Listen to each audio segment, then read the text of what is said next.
বিশ্বকাপের এই উপলক্ষে আমরা বলেছিলাম যেখানে যেখানে বিজাতীয় পতাকাগুলো আর্জেন্টিনা, ব্রাজিল, সেখানে সেখানে কালেমার পতাকা যুক্ত করে একটা কালচারাল কাউন্টার করা হোক। ধরলাম বাংলাদেশের কিছু নাগরিক তারা কালেমা পতাকা উঠাই দিল, আপনি সবাইকে গণহারে আইএস এর প্রতিনিধিত্বকারী হিসেবে সম্বোধন করলে ফেললেন, এটা বেরি প্রবলেমেটিক। আচ্ছা, আপনি চিন্তা করে দেখেন এখানে আসলে কি করা হয়েছে। এখানে বাংলাদেশের প্রচলিত আইনের বাইরে গিয়ে কোনো কিছুই করা হয়নি। আসলে কালো পতাকাধারী হলেই যে সে জঙ্গি, এটা কিন্তু কোনো প্রমাণ আমরা এখনো পাইনি। কলেমার পতাকা আমাদের অত্যন্ত খুব বড় ধরনের সিম্বলিক একটা বিষয়, যেটাকে আমরা সম্মান করার জন্য জীবন দিব। এবং মানুষের ধর্মীয় আবেগকে ব্যবহার করে একদল এই কালেমার পতাকার আন্দোলনকে তাদের রাজনৈতিক এজেন্ডা বাস্তবায়নের হাতিয়ার হিসেবে প্রয়োগ করতে চাচ্ছে। ভারতে নিযুক্ত সন্ত্রাসী ইসরায়েলি গোষ্ঠীর হাই কমিশনার বাংলাদেশে হামাসের উপস্থিতি সম্পর্কে যে একটি বক্তব্য দিয়েছে, আমি মনে করি এটি উদ্দেশ্য প্রণোদিত, ষড়যন্ত্রমূলক। কারণ কিছু কিছু জায়গায় একটু আমার কাছে মনে হয়েছে যে শোডাউনটা একটু অতিরিক্ত হচ্ছে। যে বাংলাদেশে এমন কোনো বিদেশি কোনো জিহাদি সংস্থা, সংগঠন, তালেবান বা অন্য কেউ তাদের কোনো এজেন্ডা এখানে কেউ বাস্তবায়ন করছে, এটা একটা বগাস। কিন্তু বাস্তবতা হলো এই সাধারণ মানুষ তো ইসলাম বিদ্বেষী না, তারা ইসলাম বিরোধী না, বরং তারা ইসলামকে ভালোবাসে। ছোটবেলা থেকে ফুটবল কেন্দ্রিক বা বিশ্বকাপ ফুটবল কেন্দ্রিক বা বিনোদন কেন্দ্রিক উন্মাদনার যে পরিবেশে তাদের বড় হইতে হয়েছে, সেটার একটা প্রভাব তাদের উপরে পড়ছে।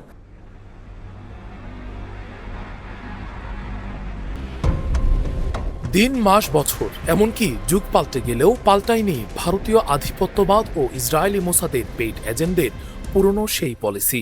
দীর্ঘ 2 যুগ পূর্বের ওয়ার অন টেরর ইস্যু যেখানে পশ্চিমাদের কাছে অনেকটা ইউজলেস হয়ে দাঁড়িয়েছে, সেই ইস্যুকেই নিজেদের দুর্বল সময়ে এখনও বারবার ব্যবহার করে ঘুরে দাঁড়ানোর ব্যর্থ চেষ্টা দেখা যাচ্ছে তাদের মধ্যে।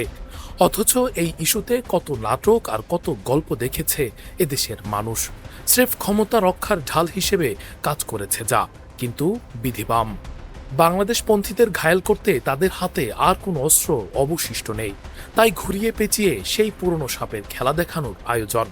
লাল নীল বাক্স, হাতে বিন, এই তো বাক্স খুললেই বেরোবে ইয়া বড় সাপ। উপস্থিত জনতা মুষ্টিবদ্ধ হাতে সারিবদ্ধভাবে দাঁড়ান, পকেট সাবধান। 5 আগস্টের রাজনৈতিক পট পরিবর্তনের পর থেকেই দেশের অভ্যন্তরীণ পরিস্থিতি নিয়ে দেশ বিদেশে নানা ষড়যন্ত্র বিদ্যমান।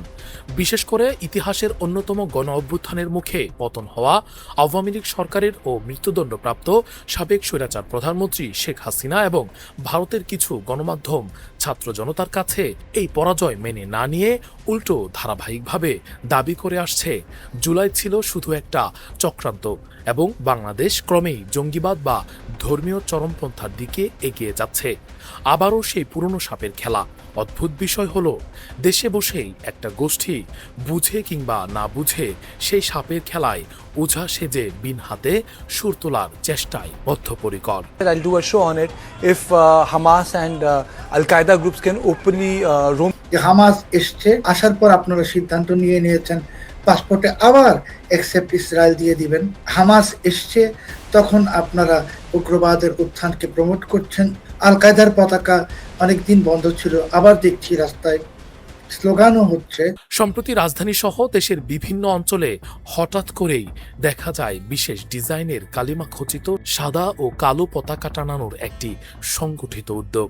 সামাজিক যোগাযোগ মাধ্যমে প্রকাশিত ভিডিওতে দেখা যায় একদল ব্যক্তি প্রকাশ্যে এসব পতাকা টানাচ্ছেন। তাদের দাবি, বিশ্বকাপ ফুটবলকে কেন্দ্র করে বিভিন্ন দেশের, বিশেষ করে আর্জেন্টিনা ও ব্রাজিলের পতাকা টানানোর প্রতিবাদ হিসেবে তারা মুসলিম পরিচয়ের প্রতীক হিসেবে কালিমা খচিত পতাকা উড্ডয়ন করছেন।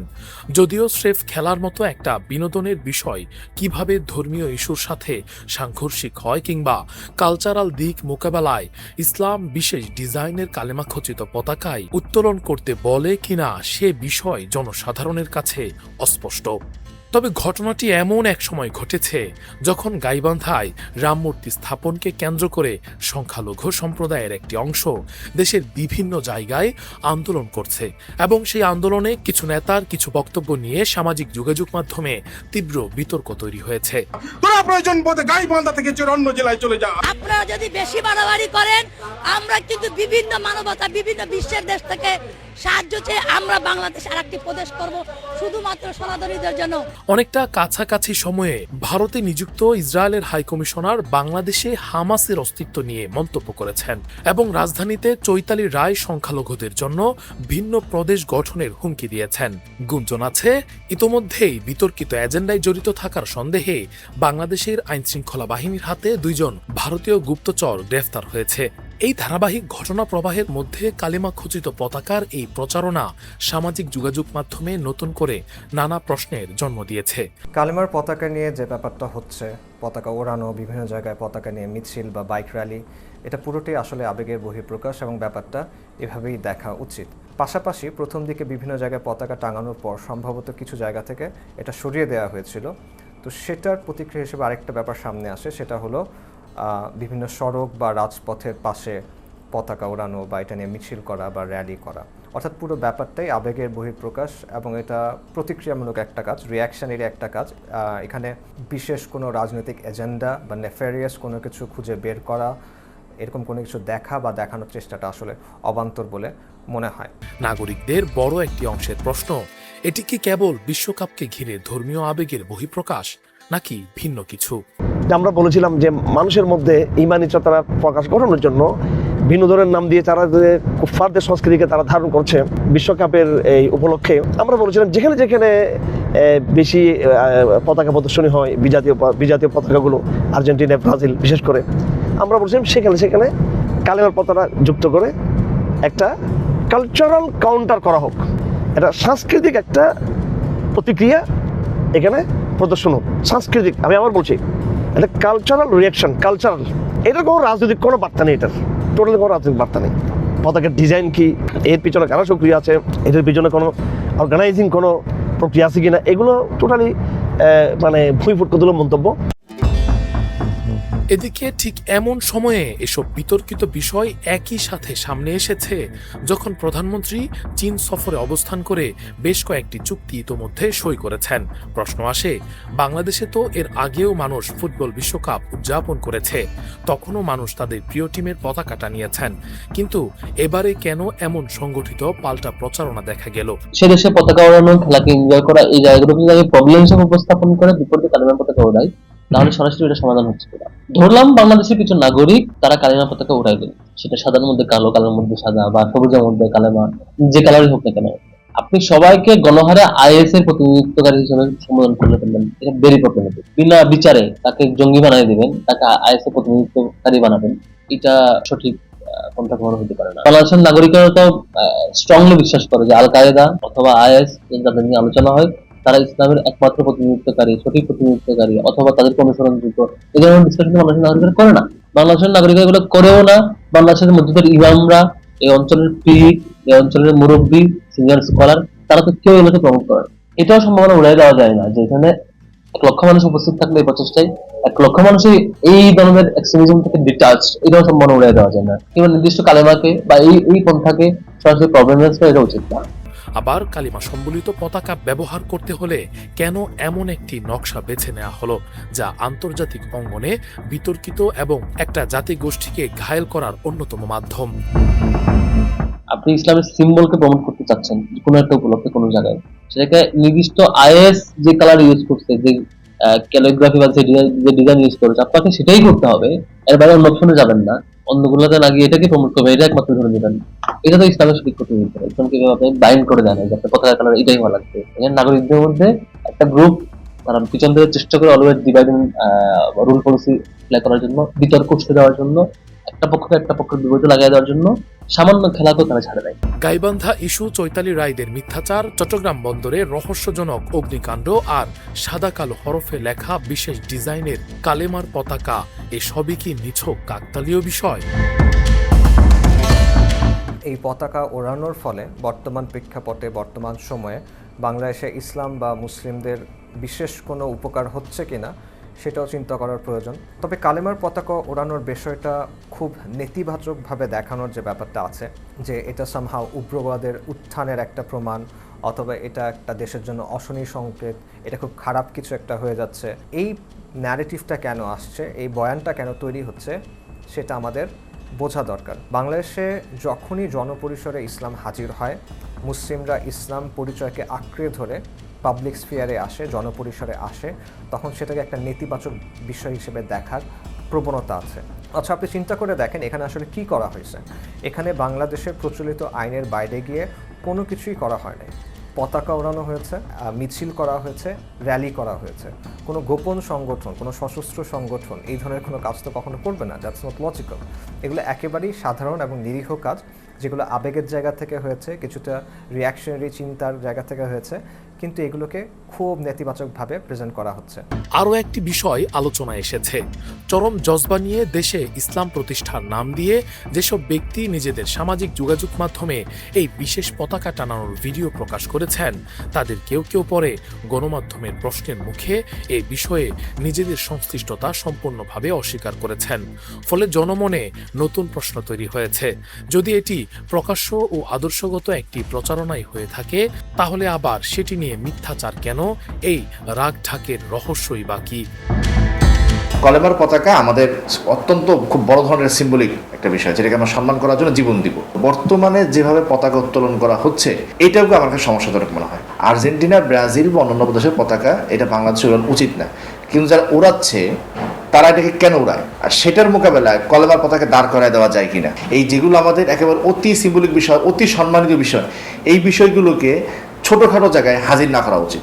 তো ইমানের কলেমার পতাকা উড়ানো এটা ইমানের বিষয়, কিন্তু এটা আমি কোথায় উড়াচ্ছি, এটা আমি রাজনৈতিক পারপাস উড়াচ্ছি কিনা, এটা আমি ভুল জায়গায় উড়াচ্ছি কিনা, এই বিষয়গুলো কিন্তু গুরুত্বপূর্ণ। এই প্রশ্নগুলোর উত্তর খুঁজতেই আমরা কথা বলেছি বিভিন্ন ইসলামী রাজনৈতিক দলের নেতৃবৃন্দ, ইসলামী চিন্তাবিদ, আলেম, গবেষক ও নিরাপত্তা বিশ্লেষকদের সাথে। এবং সাম্প্রতিক সময়ে কালেমার পতাকা নিয়ে যে আন্দোলন দেখা যাচ্ছে, একটি ধর্মীয় আবেগ, অনেকে ধর্মের প্রতি ভালোবাসা এবং আবেগ থাকার কারণে কালেমার পতাকা বা কালেমার পতাকার আন্দোলনে অংশগ্রহণ করছে বা এতে জড়িয়ে গিয়েছে। ধর্মীয় আবেগে এগুলোতে জড়ানো একটা দোষের কিছু দেখছি না।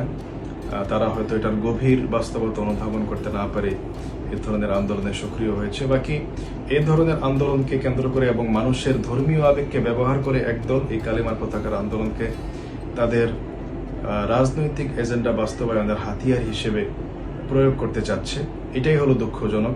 আমরা অনুসন্ধান করার চেষ্টা করেছি ঘটনাগুলো কি বিচ্ছিন্ন ও কাকতালীয়, নাকি বৃহত্তর কোনো প্রেক্ষাপটের অংশ। যদি ইসলামের নামেই করা হয়, তাহলে এই বিষয়ে ইসলামের ব্যাখ্যাই বাকি। আমি বলবো যে দেশটাকে ভালোবাসেন, ধর্মটাকে ভালোবাসেন, ইসলামকে তার শত্রু থেকে জানেন। হ্যাঁ, ইসলাম এমন একটা জিনিস যা সিনা থেকে সিনায় আসছে, একটা সূত্র পরম্পরা মেনে আসছে।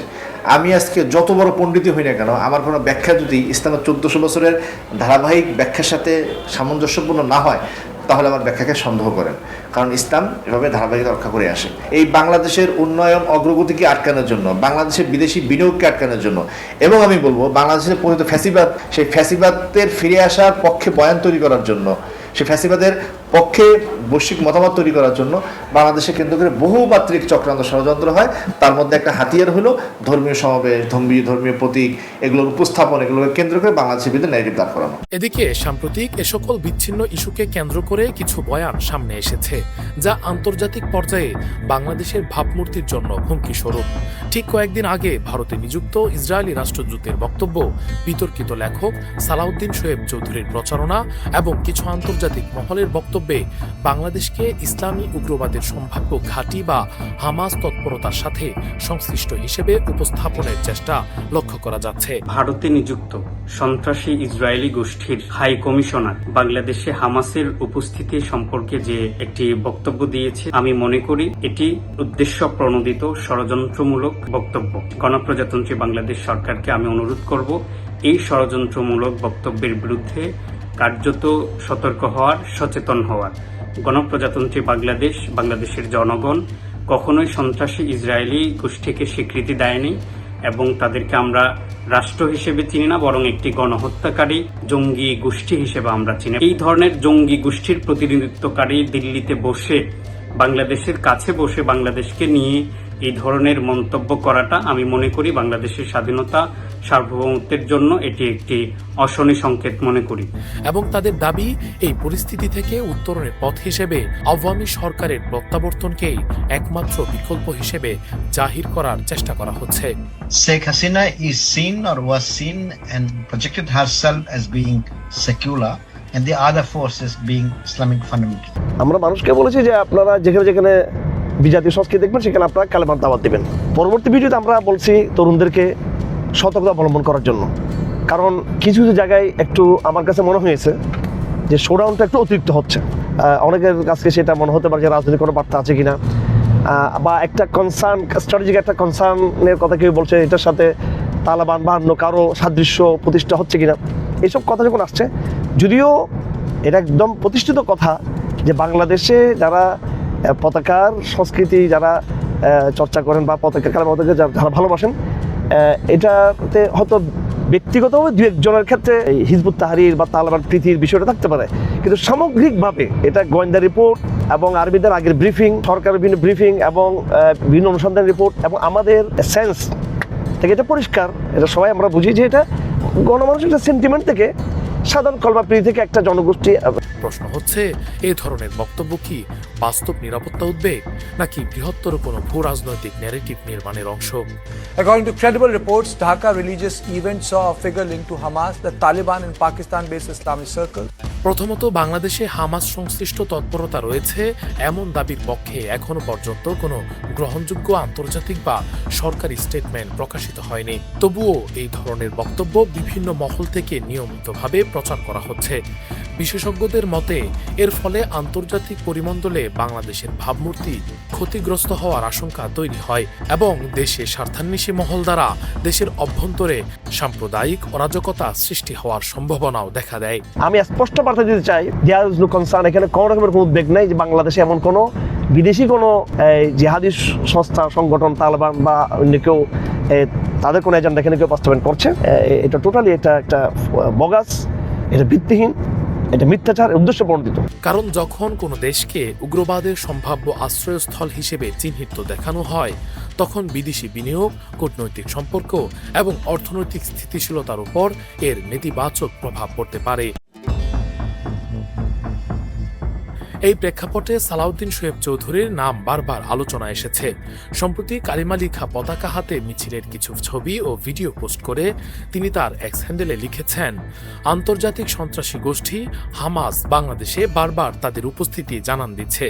দেশের বিভিন্ন জেলায় হামাস সদস্যরা পতাকা এমনকি অস্ত্র হাতে নিয়ে ইসরায়েল, ইহুদি, খ্রিস্টান এবং যুক্তরাষ্ট্র সহ পশ্চিমা দেশগুলোর বিরুদ্ধে জিহাদি স্লোগান দিচ্ছেন। উল্লেখ্য, অতীতেও রাষ্ট্রদ্রোহ মামলায় দণ্ডপ্রাপ্ত এই বিতর্কিত ব্যক্তি দীর্ঘদিন ধরে বাংলাদেশকে কেন্দ্র করে নানা বিতর্কিত দাবি করেছেন। 2014 সালের 10 জানুয়ারি প্রকাশিত সংবাদ অনুযায়ী ব্লিটস সম্পাদক এই সালাউদ্দিন শোয়েব চৌধুরী রাষ্ট্রদ্রোহ মামলায় 7 বছরের কারাদণ্ডে দণ্ডিত হন। মামলার সূত্রপাত হয়েছিল 2003 সালের 29শে নভেম্বর। ইসরায়েলে যাওয়ার উদ্দেশ্যে তৎকালীন জিয়া আন্তর্জাতিক বিমানবন্দরে গেলে ইমিগ্রেশন পুলিশ তাকে আটক করে। এ সময় তার কাছ থেকে education towards culture of piece শীর্ষক কনফারেন্সে উপস্থাপনার জন্য একটি ভাষণের কপি ও সিডি উদ্ধার করা হয়। এই ভাষণে বাংলাদেশে আল কায়দা সহ জঙ্গি সংগঠনের তৎপরতার কথা উল্লেখ ছিল। পরে বিমানবন্দর থানার পুলিশ শোয়েব চৌধুরীর বিরুদ্ধে রাষ্ট্রের বিরুদ্ধে বিরূপ মন্তব্য ও ধর্মীয় অনুভূতিতে আঘাত দেওয়ার অভিযোগে রাষ্ট্রদ্রোহের এই মামলা করে। 2025 সালে অন্তর্বর্তী সরকারের বিরুদ্ধে তার প্রকাশিত একটি নিবন্ধনকে বাংলাদেশের প্রধান উপদেষ্টার প্রেস উইং ভিত্তিহীন, উস্কানিমূলক ও অপতথ্য নির্ভর বলে আখ্যা দেয়। সেখানে তিনি আইএসআই, বিহারি জনগোষ্ঠী, জঙ্গিবাদ এবং বাংলাদেশের রাজনৈতিক বাস্তবতাকে জড়িয়ে এমন সব দাবি করেন যার পক্ষে কোনো বিশ্বাসযোগ্য প্রমাণ উপস্থাপন করা হয়নি। প্রেস উইং স্পষ্টভাবে জানায়, এসব বক্তব্যের মাধ্যমে বাংলাদেশের গণতান্ত্রিক অগ্রযাত্রাকে প্রশ্নবিদ্ধ করার চেষ্টা করা হচ্ছে। শোয়েব চৌধুরী নামে একজন ইসরায়েলি গুপ্তচর, তিনি বাংলাদেশের সাজাপ্রাপ্ত একজন 2003 সালে সাজাপ্রাপ্ত একজন দণ্ডপ্রাপ্ত ব্যক্তি। তিনিও এই ধরনের বক্তব্যকে উস্কানি দিচ্ছেন ষড়যন্ত্রের গন্ধ খুঁজে। বাংলাদেশের উন্নয়ন এবং অগ্রগতি, জনগণের উন্নয়ন, অগ্রগতি, এদেশের স্বাধীনতা সার্বভৌমত্বের বিরুদ্ধে তিনি অনবরত ষড়যন্ত্র করে যাচ্ছেন। একইভাবে কতিপয় আন্তর্জাতিক বিশ্লেষকও বাংলাদেশে হামাস তৎপরতা চলছে এমন বিতর্কিত বক্তব্য দিয়ে আন্তর্জাতিক মহলে উত্তেজনা তৈরির ভয়াবহ চেষ্টা করছেন। তার মধ্যে একজন সুহাস চাকমা, যিনি ভারতের আদিবাসী চাকমা সম্প্রদায়ের একজন মানবাধিকার কর্মী। সম্প্রতি নিউজ 9-এর 1 পয়েন্ট অনুষ্ঠানে সুহাস চাকমা দাবি করেন শেখ হাসিনা ছিলেন একজন ধর্মনিরপেক্ষ নেতা, আর তার বিরোধী শক্তিগুলো ছিল ইসলামী মৌলবাদী। তার ভাষায়, বর্তমানে বাংলাদেশে ইসলামপন্থী জনগোষ্ঠীর কার্যক্রম পরিচালনার সুযোগ দেয়া হচ্ছে, যেমনটি পাকিস্তানেও ঘটছে। এই পরিস্থিতি থেকে বের হওয়ার একমাত্র উপায় শেখ হাসিনার প্রত্যাবর্তন। এই বিষয়ে ব্যাখ্যা দিতে গিয়ে সুহাস চাকমা বলেন, বাংলাদেশের বর্তমান রাজনৈতিক প্রেক্ষাপটে যেখানে শেখ হাসিনার মতো ধর্মনিরপেক্ষ নেতা নেই, সেখানে ইসলামপন্থী সংগঠনগুলোর কার্যক্রম পরিচালনার সুযোগ দিতেই হবে। পাকিস্তানেও সেটাই হয়েছে, আর বাংলাদেশেও একই ঘটনা ঘটছে। এই পরিস্থিতি থেকে বের হওয়ার একমাত্র উপায় হলো শেখ হাসিনাকে পুনর্বহাল করা। বর্তমান পরিস্থিতিতে বিএনপির চাওয়া কি, এমন প্রশ্নের জবাবে সুহাস চাকমা বলেন, বিএনপি চায় না পরিস্থিতি ভিন্ন হোক, কারণ আওয়ামী লীগ রাজনৈতিক দল হিসেবে নিষিদ্ধ বা বাইরে থাকার সবচেয়ে বেশি রাজনৈতিক সুবিধাভোগী বিএনপি। বিষয়টি ডক্টর মোহাম্মদ ইউনূসের ক্ষেত্রেও এমনই ছিল। বিএনপি শুধু তাদের অবস্থান কিছুটা নরম করেছে, যাতে এটি আন্তর্জাতিক ইস্যুতে পরিণত না হয়, কিন্তু নীতিগত কোনো পরিবর্তন আনার মানসিকতায় বিএনপি নেই। বিএনপি কি তাহলে এসবকে উৎসাহ দিচ্ছে? এমন প্রশ্নের উত্তরে তিনি বলেন, রাজনৈতিকভাবে টিকে থাকার জন্য বিএনপিকে এটি উৎসাহ দিতেই হবে, কারণ তাদের প্রধান সমর্থন আসে ইসলামী মৌলবাদী গোষ্ঠীগুলোর কাছ থেকে, আর আওয়ামী লীগ রাজনৈতিকভাবে ফিরে না আসা পর্যন্ত জামায়াতে ইসলামী বিএনপির প্রধান বিরোধী দল। তাই নিজেদের রাজনৈতিক অস্তিত্ব টিকিয়ে রাখার স্বার্থেই বিএনপি চাইবে না আওয়ামী লীগ এসে বিরোধী দলের জায়গা দখল করুক। এই মানবাধিকার কর্মীর বক্তব্যেও দেখা যায়, বাংলাদেশের রাজনৈতিক বিরোধী শক্তিকে ইসলামী মৌলবাদী আখ্যা দিয়ে একটি নির্দিষ্ট রাজনৈতিক বয়ান প্রতিষ্ঠার চেষ্টা চলছে। এই বয়ানের মূল লক্ষ্য হচ্ছে বাংলাদেশের মুসলিমদের স্বভাবজাত ধর্মীয় চেতনাকে সরাসরি উগ্রবাদ বা জঙ্গিবাদের সঙ্গে যুক্ত করা, অথচ ধর্মীয় চেতনাবোধ আর চরমপন্থা এক বিষয় নয়। বিপুল ভোটে নির্বাচিত, দীর্ঘ 17 বছরের ফেসিবাদের পর জনগণের প্রত্যক্ষ ভোটে নির্বাচিত এই সরকার এবং প্রধানমন্ত্রী জনাব তারেক রহমান, আমরা দেখেছি যে দিল্লির আগ্রাসনকে এড়িয়ে চলে ইতিমধ্যে মালয়েশিয়া, চীন এবং অন্যান্য রাষ্ট্রগুলোর সাথে তিনি সফর করেছেন, প্রথম সফর। এতে দিল্লি অত্যন্ত ইতস্তত বোধ করেছেন, তারা খুবই অস্বস্তি বোধ করছেন। ফলে উগ্র হিন্দুত্ববাদী যে চিন্তা এবং জায়নবাদী চিন্তা, তারা যৌথভাবে বাংলাদেশের এই গণতান্ত্রিক অগ্রযাত্রাকে মেনে নিতে না পেরে সেখানে একটি জঙ্গির ধোঁয়া আসা, সেই পূর্বের ফেসিবাদী আমলের নাটকীয় ষড়যন্ত্র তারা করে এদেশকে ষড়যন্ত্র করছে, অস্থিতিশীল করার অপচেষ্টা করছে। বিশ্বের বহু মুসলিম প্রধান দেশে ধর্মীয় মূল্যবোধ সামাজিক ও সাংস্কৃতিক জীবনের অংশ হলেও তা স্বয়ংক্রিয়ভাবে জঙ্গিবাদের সমর্থক নয়। আর শুধুমাত্র ইসরায়েলি স্বার্থ প্রাধান্য দিতে গিয়ে হামাসকে জড়িয়ে ছড়ানো হচ্ছে মনগড়া আর হাস্যকর সব তথ্য। বিশ্ব শক্তি মনে করে যে এই মুহূর্তে আওয়ামী লীগ সরকারেরই বাংলাদেশের প্রয়োজন বেশি, তাদেরকেই ক্ষমতায় থাকার প্রয়োজন, যাতে করে উগ্রবাদীরা মাথাচাড়া দিয়ে উঠতে না পারে। যার কারণে ওই সময় আওয়ামী লীগের ক্ষমতায়নে তারা এই ধরনের কিছু নাটক সাজিয়ে ইস্যু তৈরি করে বিশ্বকে দেখাতো। আজকে তাদের পতনের পর থেকেও তারা এই ধরনের ষড়যন্ত্র অব্যাহত রেখেছে। বাংলাদেশকে উগ্রবাদী এবং চরমপন্থীদের দখলে বাংলাদেশকে তুলে দেওয়া হয়েছে, এই ধরনের ন্যারেটিভ তারা তৈরি করতে চায়। হামাস একটি ফিলিস্তিনি রাজনৈতিক ও সশস্ত্র সংগঠন, যার প্রধান কার্যক্রম ঐতিহাসিকভাবে ফিলিস্তিন ইসরায়েল সংঘাতকে কেন্দ্র করে সীমাবদ্ধ। অনেক গবেষক হামাসকে ইসলাম ও ন্যাশনালিস্ট সংগঠন হিসেবে বর্ণনা করেছেন, অর্থাৎ তাদের রাজনৈতিক আদর্শে ইসলামী পরিচয়ের পাশাপাশি ফিলিস্তিনি জাতীয়তাবাদ গুরুত্বপূর্ণ ভূমিকা পালন করে। নিজ দেশের স্বাধীনতার জন্যই তারা আমৃত্যু লড়ে যাচ্ছেন। সেখানে অন্য দেশে ধর্মীয় ইস্যুতে তাদের আত্মঘাতী কার্যক্রম হাস্যকর গালগল্প ছাড়া কিছুই নয়। তবে হামাসকে নিয়ে আন্তর্জাতিক অঙ্গনে কিছু কিছু দেশের ভিন্ন মন্তব্য থাকলেও সেটা ফিলিস্তিনের অভ্যন্তরীণ হামাস। যুক্তরাষ্ট্র, যুক্তরাজ্য, ইউরোপীয় ইউনিয়ন সহ বিভিন্ন দেশ এটিকে সন্ত্রাসী সংগঠন হিসেবে তালিকাভুক্ত করেছে নিজ দেশে তাদের সশস্ত্র প্রতিরোধের ভূমিকা নিয়ে। অন্যদিকে অনেক ফিলিস্তিনি ও তাদের সমর্থকরা এটিকে প্রতিরোধ আন্দোলন হিসেবে দেখে, যেই হামাসের নিজ দেশের স্বাধীনতা সংগ্রামের বাইরে অন্য কোথাও ধর্মীয় ইস্যুতে বাড়াবাড়ি করার কোনো ঘটনা নেই, সেই হামাসকে বাংলাদেশে টেনে আনার হেতু কি? তারা পতাকা উড়াচ্ছে তাই আমরা এই পতাকা উড়াবো, এই ধরনের যদি একটা ন্যারেটিভ সামনে আসে, এটাকে খুব একটা কার্যকর বলা যায় না, কারণ তখন এটা মানুষকে প্রতিপক্ষ হিসেবে নেয়ার একটা ব্যাপার, ভুল মেসেজ মানুষের কাছে তখন যেতে পারে। কিন্তু বাস্তবতা হলো এই সাধারণ মানুষ তো ইসলাম বিদ্বেষী না, তারা ইসলাম বিরোধী না, বরং তারা ইসলামকে ভালোবাসে। ছোটোবেলা থেকে এই ফুটবল কেন্দ্রিক বা বিশ্বকাপ ফুটবল কেন্দ্রিক বা বিনোদন কেন্দ্রিক উন্মাদনার যে পরিবেশে তাদের বড় হইতে হয়েছে, সেটার একটা প্রভাব তাদের উপরে পড়ছে। সো এই ব্যাপারটা আসলে চিন্তা করা জরুরি। এটা কি 2016 সালের হোলি আর্টিজানের ঘটনায় আবার আমাদের স্মরণ করিয়ে দেয় কি, যখন ডক্টর জাকির নায়েককে ঘায়েল করাটা ভারতের জন্য খুব দরকার ছিল, তাই দাবি করা হলো হামলাকারীদের কয়েকজন ফেসবুকে নায়েকের ফলোয়ার ছিলেন। এই অজুহাতে পিস টিভি বন্ধ সহ ডক্টর জাকির নায়েকের উপর জঙ্গিবাদদের মদদের অভিযোগ এনেছিল ভারত, যার ফলশ্রুতিতে তিনি এখনও ফেরারি। যেহেতু ভারত আর ইসরায়েল গলায় গলায় বন্ধু, তাই যেই কুটচালে ভারত উপকৃত হয় সেই একই চাল মোসাদ প্রয়োগ করবে না, এই আশঙ্কাও উড়িয়ে দেয়া যায় না। ভূরাজনৈতিক বাস্তবতায় বাংলাদেশ আজ একটি গুরুত্বপূর্ণ অবস্থানে রয়েছে। ভারত মহাসাগরীয় অঞ্চল, চীন ভারত প্রতিদ্বন্দ্বিতা, পাকিস্তানের সঙ্গে সম্পর্ক, মধ্যপ্রাচ্যের পরিবর্তিত সমীকরণ এবং মুসলিম বিশ্বের সঙ্গে বাংলাদেশের ঘনিষ্ঠতা সহ বিএনপি সরকারের সবার আগে বাংলাদেশ স্লোগানে নতুন পররাষ্ট্রনীতি, সবকিছু মিলিয়ে বাংলাদেশ আন্তর্জাতিক কৌশলগত হিসাব নিকাশের অংশ হয়ে উঠেছে।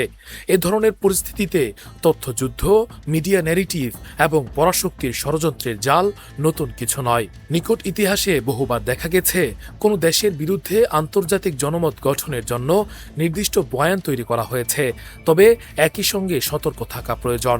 কোনো ষড়যন্ত্রের আশঙ্কা থাকলেই সেটিকে প্রমাণিত সত্য হিসেবে উপস্থাপন করা উচিত নয়। ফলস ফ্ল্যাগ হামলা, বিদেশি গোয়েন্দা সংস্থার পরিকল্পনা বা আন্তর্জাতিক চক্রান্তের মতো বিষয়গুলো অত্যন্ত গুরুতর অভিযোগ, যার পক্ষে নির্ভরযোগ্য তথ্য প্রমাণ প্রয়োজন।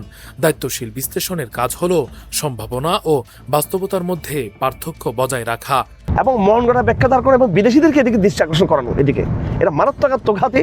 যারা এটা করছে যে এখানে এই পতাকার একটা সাংস্কৃতিক একটা বিষয়টাকে নিয়ে এটাকে বিদেশিদের দৃষ্টি আকর্ষণ করতে যারা চেয়েছে, দেশীয় যারা এদেরকে তো আসলে কুলঙ্গারাই বলতে হয়, এই জাতীয় মানসিকতার লোকরা, তারা তো ভিন জাতিদের সেবা করছেন, তারা দেশের সেবা করছেন না। তারা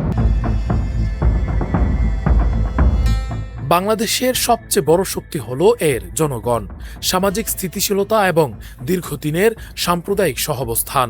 দেশের অধিকাংশ মানুষ ধর্মীয় মূল্যবোধে বিশ্বাসী হলেও তারা একই সঙ্গে শান্তিপ্রিয় এবং রাষ্ট্রের স্থিতিশীলতার পক্ষে। তাই মানুষের স্বভাবজাত ধর্মীয় চেতনাকে উগ্রবাদের সঙ্গে একীভূত করা যেমন ভুল, তেমনি যে কোনো নিরাপত্তা উদ্বেগকে সম্পূর্ণ অস্বীকার করাও একজন দেশপ্রেমিকের জন্য বেমানান। স্বাধীন সার্বভৌম দেশের ভবিষ্যৎ নির্ধারণ হবে সে দেশের জনগণের সিদ্ধান্তে, কোনো বিদেশি প্রচারণা বা অপতথ্যের মাধ্যমে নয়। আন্তর্জাতিক অঙ্গনে দেশের ভাবমূর্তি রক্ষার জন্য তাই সরকার, গণমাধ্যম, গবেষক এবং সাধারণ নাগরিক সবার দায়িত্ব হলো নিজ দেশের স্বার্থকে আগে প্রাধান্য দেওয়া এবং যে কোনো ফাঁদের বিষয়ে সতর্ক থাকা। কারণ আধুনিক বিশ্বে যুদ্ধটা এখন আর শুধু সীমান্তে হয় না, এর পরিধি এখন তথ্য, বয়ান নির্মাণ, ফাঁদ আর প্রচারণার কৌশলেও বিস্তৃত। ময়দানের যুদ্ধে ভূমির নিচে মাইন পুঁতে রাখা হয়, শত্রু পা রাখা মাত্রই বিস্ফোরণ। আর এই বাতাসের যুদ্ধে চারপাশেই সংবাদ, জনমত, বয়ান আর ফাঁদ। আপনি কোনটা গ্রহণ করবেন আর কোনটাকে গুরুত্ব দিবেন, এই সচেতন সিদ্ধান্তই আপনার জয় পরাজয় নির্ধারণ করবে। রাকিবুল ইসলাম রইস, ফেস দ্য পিপল।